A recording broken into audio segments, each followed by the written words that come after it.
বর্তমানে কাতারের পরিস্থিতি দেখেন কি অবস্থা, কি খারাপ।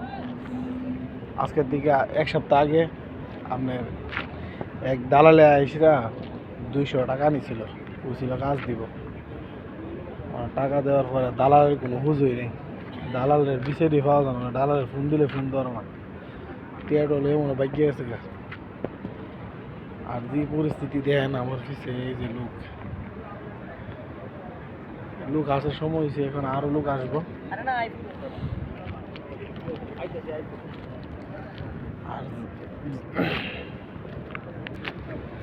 পরিস্থিতি অনেক খারাপ। যারা নতুন আসবেন একটু ভেবে চিন্তে আসবেন, কারণ দালালে কইব রিজিকের মালিক আল্লাহ। আর আপনি যদি আল্লাহ নিজের নাই, অবশ্য আমার কি দোষ? যদি বুঝে না আয়েন বিপদে পড়েন, পরে দালালে বকলে আর ইয়াগুলো কোনো লাভ হতো না। আপনার টিয়া শেষ, আপনার জীবনের শেষ। দুহা ফাটার মাটার অবস্থা, মানুষের অবস্থা দেন। মানুষ আস্তে আস্তে আইতেছে আপনার কাগজপত্র জমা দিবার লেগে, মানে মোদিরা এই টাইমে আয়ে, বিকেল টাইমে মোদিরা আয়ে কাগজপত্র জমা দেয়।